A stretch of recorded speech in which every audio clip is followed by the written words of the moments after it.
This is what you need to know now. President Trump on his way to the G7 summit after announcing a deal to end the war with Iran. We were flooded. There's cars under the water, it looks like over there. Severe storms triggering flash flooding in Texas, stranding drivers. And the woman who was trapped in the mud like quicksand for 3 days. I'm Rachel Scott from ABC News. It is Monday, June 15th, and here's the big story. I'm here in Geneva for the G7 summit.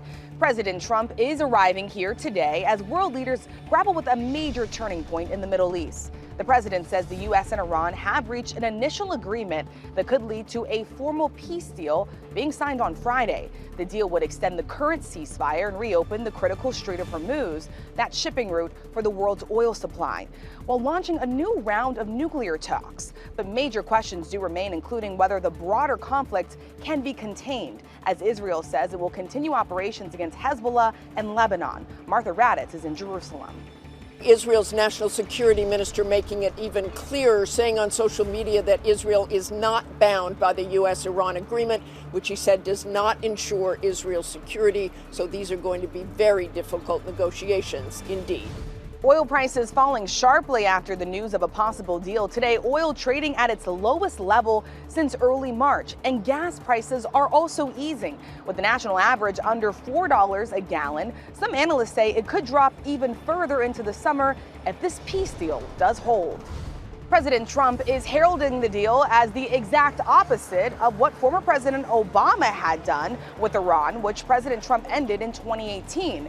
But the former president is now weighing in an exclusive interview with our Robin Roberts, which took place before the deal was announced. It is doubtful that any agreement that arises is going to be significantly different or a significant improvement from the deal that we had in the first place and had worked for a long stretch of time before the United States pulled out of it. So I'm hopeful that bombing stops and ordinary people are no longer suffering as a consequence of the war.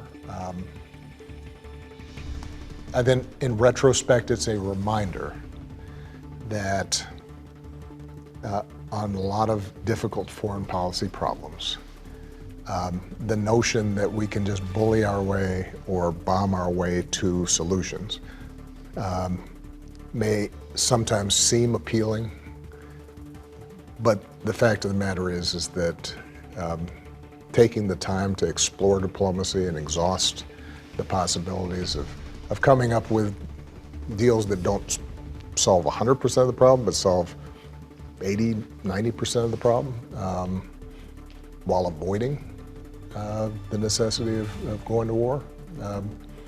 You'd think we would have learned that lesson by now, but it seems like every so often we have to relearn that lesson again. Meanwhile, there is new fallout after President Trump celebrated his 80th birthday cage side at a UFC event held on the White House South Lawn. The spectacle drew thousands of spectators as fighters entered the octagon through spaces normally reserved for diplomatic events and official business. Critics are questioning the use of the White House grounds and the cost of the massive security operation. The UFC says it covered the event's more than $60 million price tag, but taxpayer money was used for security. President Trump's name has been removed from the front of the Kennedy Center.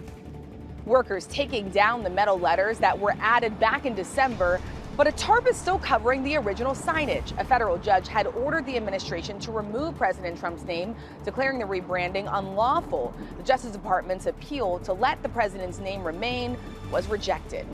Turning now to weather back home, heavy rainfall is triggering widespread flash flooding across central Texas. Near Waco and Austin, 3 to 5 inches of rain fell in just hours, stranding cars and prompting rescues.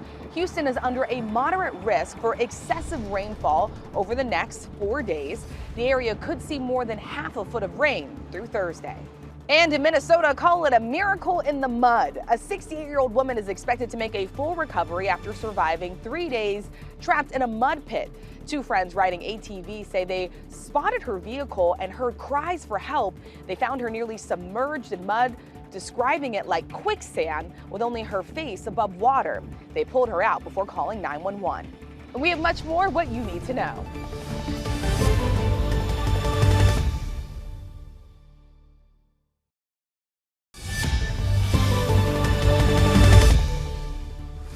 Here's your daily briefing. Other big stories we are following on ABC News. Jury selection is set to begin in the federal trial of Peyton Gendron, the man accused of killing 10 people and wounding 3 others in a supermarket mass shooting in Buffalo back in 2022. Prosecutors say he purposefully targeted, planned, and executed the shooting aimed at killing black people. He's already serving life sentences on state convictions after pleading guilty. Federal prosecutors seeking the death penalty. NAR Organics is out with a voluntary nationwide recall of its baby formula. The FDA says it was linked to 3 cases of botulism in babies. Those cases were in California, Pennsylvania, and Washington. The formula is sold at Target and online. Families are urged to stop using it immediately.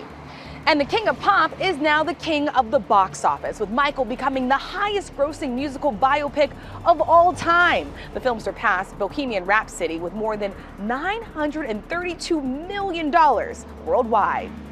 And finally, before you go, new details on the Knicks championship parade in New York City set for Thursday. City officials say the parade will start near Battery Park and head up Broadway to City Hall, where the team will be honored with a key to the city. The team stopped by GMA this morning. George Stephanopoulos asked OG Anunoby about his Game 4 winning shot. Is anything going through your mind when you're up in the air like that, or is it all instinct? I was trying to dunk it. But couldn't dunk it, so I just try to, just touch it. The Knicks are celebrating their first title in 53 years. And that's what you need to know. For breaking news and live updates throughout the day, check out ABC News, streaming on Disney+. New episodes daily on Disney+.